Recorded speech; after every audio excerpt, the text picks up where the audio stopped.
Hello there, everybody. This is King Mac, your friendly hamburger pal. Welcome to this feature presentation on YouTube. Be sure to enjoy a hot, fresh cheeseburger along with some delicious golden French fries, a tasty milkshake, and a nice soft drink. Thank you all for watching, and now sit back and relax and enjoy as Tony here brings you our feature presentation of TTBurger game reviews.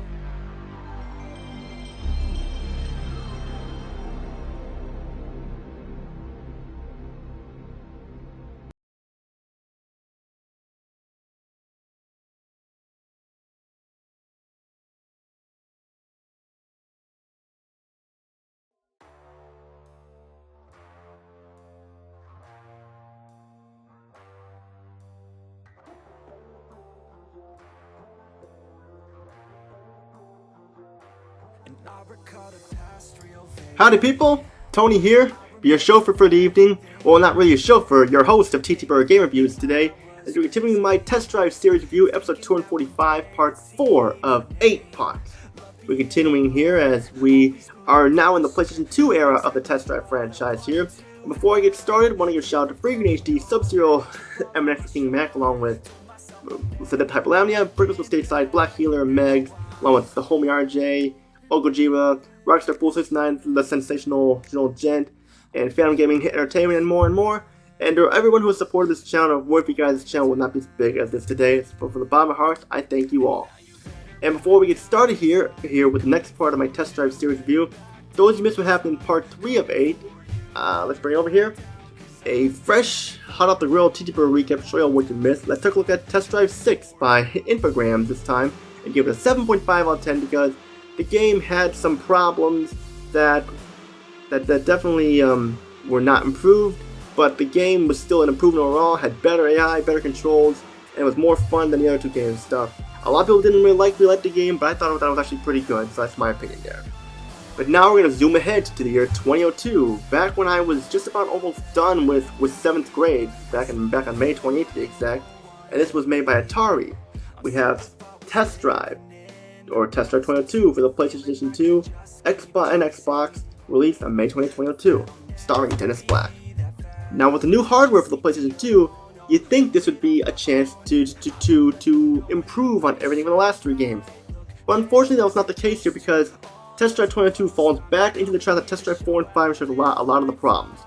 For starters this time we have a story. You play as Dennis Black, who was a street racer asked to prove himself worthy by competing in races and more. You have competition to get first place and more, you get money and more cars, and that is basically the story. It's told through video scenes with people talking to you and more. You start in San Francisco and then go to Tokyo, London, and Monaco, and more. The story is told well, but the difficulty is insane. I did not make it far because the difficulty spikes everywhere, and you will not want to either, and yeah, we get started with people to pick a car, and we are off. And starting the race, the game's graphics are okay, not as good as like Need for Speed, Hot Pursuit, or Burnout, etc., but it still look okay. The car models look decent, and the environment look okay. Nothing to my home about, but still better than nothing. The frame rate is smooth, I'll give it that much and stuff, but I'll admit the lighting in some of the nighttime races don't look very good. It's kind of hard to see where you're going. But the graphics still look okay, and even the vidmail seems to look cool too. But when you start racing, you'll notice the rubber band AI is still here, and they are ruthless. They will beat you, take your place, and you will lose. It doesn't matter what kind of car you have, they will always find a way to beat you. It does not help that the floaty wrap vehicle physics are back again, and this makes this frustrating because one crash will cost you the race, and when you restart the race each time, it loads. Like, why can't it just start up without having to load?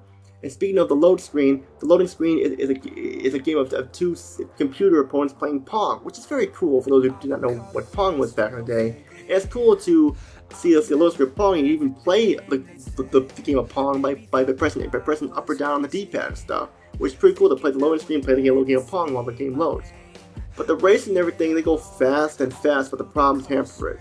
I only made it to the 4th event in the storm when I tried my best. And there's also a time limit with checkpoints, so you'll be trying to fight the clock as well with the opponents. You also have boundaries you need to avoid, but the boundaries are arrows that show you where to go. If you accidentally drive past the arrows and into like the red smoke, you'll be considered disqualified and out of bounds, and then you will lose the race. Or if you accidentally brake too fast, brake too soon, or too late or whatever, you'll be off course. They'll take your person to get back, and it will cost you the race and stuff. All these frustrating gameplay elements should not be here. Sure, the single race and such, they're just there, and they are a little more fun, but the AI is still there along with the problems. And the cops are here, and they get brutal, hitting your car over and over and stuff. It's like, and I did not mention the sound yet. Sounded like voice acting was a little phoned in, but it's nothing bad. Music is a variety of rock and hip hop with big artists like Saliva, Moby, DMX, Ja Rule, Bubba Sparks, and more. And memories of when those bands were popular, good times for sure. I like the rock music more because I'm more into rock music and stuff, but that's just me. If those of you who like hip hop, hey, then you'll be in for a treat too. The engine sound effects have like a throaty thruster sound in them. What I mean is like it sounds like someone is coughing and choking, and it sounds like an actual engine. I mean, the sound could be worse, but could be better. I mean, you have a variety of vehicles to choose from to unlock, which is cool as to the replay van and stuff, and a lot of vehicles. It just lacks customization and such. There's no online play, but I'm not big into online play, and I don't know if it was not big at the time when this came out. I really thought this game would be better, but just falls into the traps of Test Drive 4 and Test Drive 5. Still a little better than Test Drive 4, but not by much. Which is all I gotta say. Final thoughts? Test Drive 2002 can be considered a rental at best, but I don't know if we can play with a friend, but that's not very much this game has to offer. I give Test Drive 2002 a 6 out of 10 for the problems I have with it. It just really needed some work on for sure. And that's it for episode 245, part 4 of 8.